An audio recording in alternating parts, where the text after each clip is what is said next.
Olá, eu sou o Luiz Felipe, sou advogado e hoje eu vou falar com vocês um pouco sobre as associações de moradores e associações de loteamento. Mas antes disso, se inscreve no meu canal para receber todo o conteúdo que eu estou preparando para vocês. Bom, o primeiro ponto importante da gente destacar é qual é a diferença entre as associações e os condomínios. As associações são entidades que estão dispostas lá no artigo 53 e seguintes do Código Civil Brasileiro. Pela leitura do dispositivo, a gente identifica que elas são entidades compostas por pessoas, ou seja, composta pelo interesse pessoal das pessoas envolvidas naquelas associações chamadas de associados. Já o condomínio, a natureza dele é de uma divisão da propriedade, ou seja, um bem único tem vários donos atribuídos ali dentro de um regime jurídico próprio. E os condomínios estão dispostos ali nos artigos 1331 e seguintes do Código Civil Brasileiro. Outro aspecto interessante é que as associações elas são constituídas por um instrumento chamado Estatuto Social. É feita uma assembleia e as pessoas que se reuniram redigem então esse instrumento e levam ele a registro no ofício de registro de pessoas jurídicas, enquanto que os condomínios são regidos por um outro instrumento chamado Convenção de Condomínio, que é registrada no cartório de registro de imóveis no momento da incorporação imobiliária. Bom, as associações, elas geralmente são geridas e dirigidas por uma diretoria, tá? E a composição dessa diretoria vai depender de como ela está regulada ali no Estatuto Social. A composição mais comum que a gente vê é a figura de um presidente, um vice-presidente, um secretário e um tesoureiro, cada um com as suas atribuições bem definidas ali no Estatuto Social. Essa diretoria, e eu separei para vocês 4 tarefas, 4 incumbências que são, ao meu ver, essenciais para toda a diretoria de uma associação. A primeira delas é cumprir e fazer cumprir o Estatuto Social. O que significa isso? Que as ações da diretoria são regradas e limitadas pelo ato constitutivo da associação, que é o Estatuto Social. E cabe a elas também cumprir as disposições e fazer cumprir as disposições, ou seja, exigir dos demais órgãos da associação e dos associados o cumprimento das disposições estatutárias. A segunda tarefa essencial é gerir os recursos da associação. E esses recursos podem ser dos mais variados. Recursos financeiros, recursos patrimoniais, recursos humanos são basicamente os que a gente mais visualiza no dia a dia. Ou seja, compete à diretoria fazer a gestão das arrecadações, do pagamento das contas, gerir os bens móveis e imóveis que eventualmente compõem o patrimônio daquela associação e gerir os recursos humanos, ou seja, as pessoas que trabalham para a associação, as pessoas que prestam serviço para essa associação. A terceira tarefa essencial é representar a associação perante terceiros. O que quer dizer isso? A associação, por ser uma ficção jurídica, ela não consegue materializar as suas ações. Então, para que seja possível ela estabelecer relação com terceiros, é preciso que uma pessoa física exerça o papel da associação no mundo fático.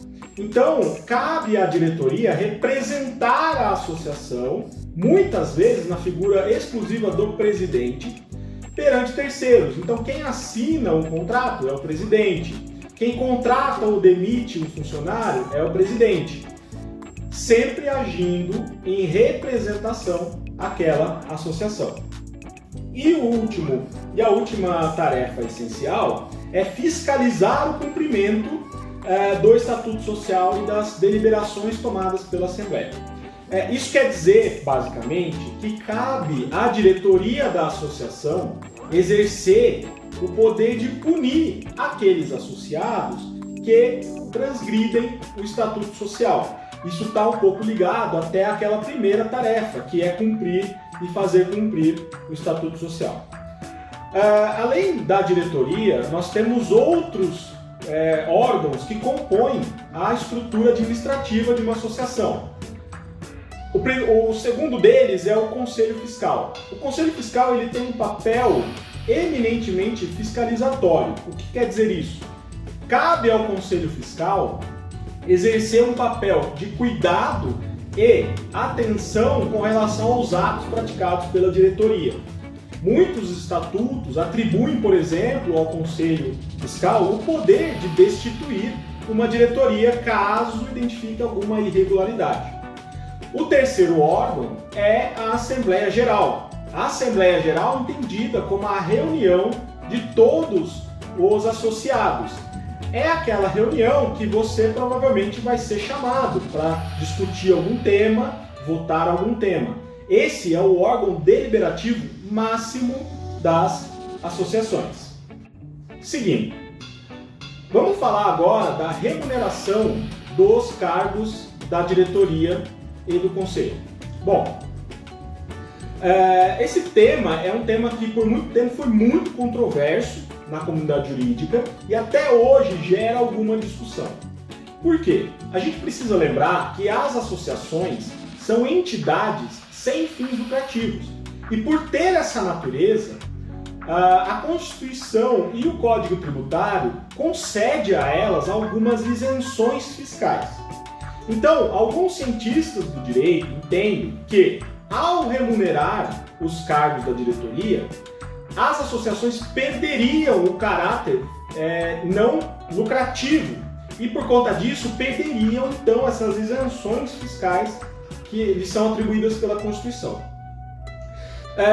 Bom, ocorre que em 2015 tivemos o advento da Lei 13.204, que dispôs expressamente o artigo 15 da Lei 9.532 para dizer que os cargos de direção das associações, e aí ele cita até algumas outras entidades, podem sim ser remunerados, desde que observados alguns requisitos estabelecidos, então, pelo legislador. A exemplo, a limitação da remuneração aos padrões de mercado daquela localidade. Existem, lógico, alguns outros requisitos, mas o importante é, atendidos os requisitos da legislação, as associações podem sim ter a remuneração dos seus dirigentes e manter, então, a isenção fiscal. A mens legis do legislador que fez essa alteração é muito clara no sentido de trazer, sim, para as associações essa peculiaridade dentro da normativa da matéria. Bom, eu particularmente me alinho à parte da doutrina que entende que sim, as associações podem remunerar os seus dirigentes. E por quê? Bom, porque a estrutura das associações como administradoras dos loteamentos, ela foi pensada em conjunto com a figura dos condomínios. Então a gente tem que fazer uma análise sistemática desses dois elementos para entender que as associações são, para os loteamentos, o que o síndico e o corpo diretivo do condomínio é para os condomínios edilícios. E se o síndico pode ser remunerado, os cargos da direção da associação também devem ser remunerados, dentro, obviamente, dos limites legais e dos limites estatutários. Vale ressaltar também, vale a gente lembrar, uma outra alteração legislativa que corrobora esse argumento que ocorreu em 2017, quando então as associações de loteamentos foram equiparadas às administradoras de patrimônio. Essa equiparação, também invocando a ideia do legislador, traz claro para todos que a ideia é equiparar as associações à figura dos condomínios. Então hoje, embora submetidas a regime jurídico distinto, as associações elas são estruturadas e funcionam muito próximo do que é um condomínio. E por conta disso a gente tem que tratá-las dentro de uma mesma linha de um raciocínio jurídico. Agora, quais são as recomendações que eu dou aos meus clientes para estipular uma remuneração de uma forma que seja válida? Primeiro, essencial, estipular no estatuto social uma disposição expressa, no sentido de que é permitida aquela remuneração. Essa disposição é fundamental, e se o seu estatuto não tem essa disposição, é altamente recomendável que se faça uma revisão do instrumento para inserir então essa autorização. E o segundo cuidado muito importante é que a estipulação dessa remuneração seja feita por uma deliberação de uma assembleia. Então é muito comum que na própria assembleia de eleição da diretoria, junto com a proposta de ocupação do cargo, já se verifique a proposta de remuneração. Esses dois elementos, eles trazem, ao meu ver, a validação da estipulação daquela remuneração. Agora, qual é o valor da remuneração? Bom, nesse sentido, o legislador ele não falou nada além do que colocar o limite, o padrão de mercado. Para as associações de loteamentos, trazendo também um pouco da fonte dos condomínios, o mais comum é que a remuneração dos dirigentes seja limitada ao valor da taxa associativa ordinária. Ou seja, o cargo que será remunerado dentro da diretoria, ele será remunerado pela isenção do pagamento daquela taxa associativa vinculada somente às despesas ordinárias. Ou seja, as despesas extraordinárias, o fundo de reserva, continuarão a ser cobrados da diretoria, dos componentes da diretoria do conselho. Mas veja, isso é uma disposição que vai depender de como for deliberado pela Assembleia sob a luz do seu Estatuto Social. Muito obrigado.